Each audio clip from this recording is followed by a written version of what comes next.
আধিপত্য বিস্তার কেন্দ্র করে সহিংসতা, মাদক ও অনুন্নত যোগাযোগ ব্যবস্থার সমস্যা সহ নানা সমস্যায় জর্জরিত কুমার ও আড়িয়াল খাঁ নদ বিধৌত মাদারীপুর ৩ সংসদীয় আসন্ন জাতীয় সংসদ নির্বাচন ঘিরে এসব সমস্যার সমাধানে প্রতিশ্রুতি দিচ্ছেন প্রার্থীরা।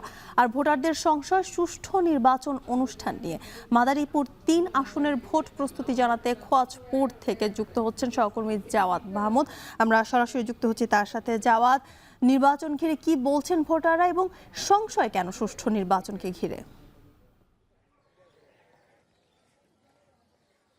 জ্যোতিকা, ধন্যবাদ আপনাকে। আপনি যেমনটি বলছিলেন যে মাদারীপুর ৩ সংসদীয় আসনকে নিয়ে এই যে ভোটারদের সংশয় এবং এখানে আধিপত্য বিস্তারকে কেন্দ্র করে সহিংসতা সহ যোগাযোগ ব্যবস্থার সমস্যা সহ নানা সমস্যা রয়েছে। এই আসনটি মূলত কালকিনির 10টি ইউনিয়ন এবং একটি পৌরসভা, এছাড়া ডাসারের 5টি ইউনিয়ন এবং সদরের একাংশ নিয়ে, অর্থাৎ সদরের 5টি ইউনিয়ন এখানে রয়েছে, অর্থাৎ 15টি ইউনিয়ন এবং একটি পৌরসভা নিয়ে এই মাদারীপুর ৩ সংসদীয় আসন। Amrapali fruit syrup, real magic in every drop, সেটি গঠিত হয়েছে। এবং যেই বিষয়টি আপনি জানতে চাচ্ছিলেন যে ভোটারদের সংশয়টি কোথায়, কারণ এখানে আইন শৃঙ্খলা পরিস্থিতি আপনি যদি 5ই আগস্টের পরবর্তী সময় ধরেন, তখন গণমাধ্যমে কিন্তু নানান ধরনের খবর শিরোনামে এসেছে। এখানে আধিপত্যকে কেন্দ্র করে বিভিন্ন দল উপদলের সাথে এখানে নানান ধরনের সহিংসতা ঘটেছে, ককটেল বিস্ফোরণের ঘটনা ঘটেছে, হাত বোমা বিস্ফোরণের ঘটনা ঘটেছে। সেই জায়গা থেকে আসন্ন নির্বাচনকে ঘিরে ভোটারদের মধ্যে এক ধরনের সন্দেহ, সংশয়, অনিশ্চয়তা রয়েছে যে নির্বাচনটি আসলে এখানে সুষ্ঠুভাবে অনুষ্ঠিত হবে কিনা। আমরা এই 3 আসনের বিভিন্ন ইউনিয়নে ঘুরেছি, ভোটারদের সাথে কথা বলেছি, সাধারণ মানুষের সাথে কথা বলেছি। তাদের মধ্যে ভোট নিয়ে একটি আগ্রহের জায়গা রয়েছে। তারা বলছেন যে যারা প্রার্থীরা রয়েছে তারা নানান সমস্যায়, যে স্থানীয় সমস্যাগুলো রয়েছে, এবং এটি মূলত একটি কৃষি প্রধান এলাকা। এখানে রবি শস্য হয় এবং ধান এখানের প্রধান শস্য।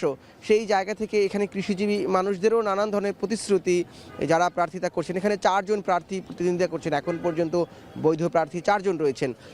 সেই জায়গা থেকে তারাও এই কৃষকদের দিকে দৃষ্টি দেওয়ার জন্য বা তাদের যে সমস্যাগুলো রয়েছে শস্যকেন্দ্রিক, সেই সমস্যার সমাধানের প্রতিশ্রুতি দিচ্ছেন। এখানে এই এলাকায় একটি দিকে যে সমস্যাটি হলো শিক্ষার হার অনেকটা কম, এবং যার প্রভাব যেটি হচ্ছে এখানে বেকার সমস্যাটি রয়েছে। অর্থাৎ এখানের যারা সাধারণ ভোটার রয়েছে তাদের একটা প্রত্যাশার জায়গা আছে যাতে এখানে এই যে শিক্ষার হারে বাড়ানো, জনপ্রতিনিধিরা কাজ করেন যারা এই নির্বাচিত হবেন। এবং এছাড়া আরেকটি বিষয় মনে করছেন যে বেকার সমস্যার সমাধানের জন্য যদি কোনো কৃষি শিল্প কেন্দ্রিক, যেহেতু এটি কৃষি নির্ভর এলাকা, কৃষি শিল্প নিয়ে আসা যায় তাহলে এই এলাকায় যে বেকার সমস্যা রয়েছে সেটিও সমস্যার সমাধান হবে। ভোটাররা তারা প্রতিশ্রুতি শুনছেন এবং তারা আশ্বস্ত হতে চাচ্ছেন যারা জনপ্রতিনিধি নির্বাচিত হয়ে আসবেন তারা তাদের যে দেয়া প্রতিশ্রুতিগুলো সেগুলো পূর্ণ বাস্তবায়ন করবেন। আমরা আজকে সারাদিনে এই মাদারীপুরের যে 3টি সংসদীয় আসন রয়েছে এই 3টি সংসদীয় আসনে আমরা ঘোরার চেষ্টা করব, এখানকার ভোটার এবং সাধারণ মানুষের সাথে কথা বলার চেষ্টা করব এবং এখানকার রাজনীতি, আসন্ন ত্রয়োদশ জাতীয় সংসদ নির্বাচনের সার্বিক পরিস্থিতি জানার চেষ্টা করব। এবং এ নিয়েই আজ বিকেল 4:30টায় আমাদের ভোটারের ইশতেহারে একটি অনুষ্ঠান রয়েছে, সেটি দেখার আমন্ত্রণ যাচ্ছি। সেখানে আমরা রাজনৈতিক কর্মী, মাদারীপুরের এখানের যারা সুধীজন রয়েছেন তাদের সাথে এবং ভোটারদের সাথে আলোচনা করব। সেই অনুষ্ঠানটি দেখার আমন্ত্রণ রইল।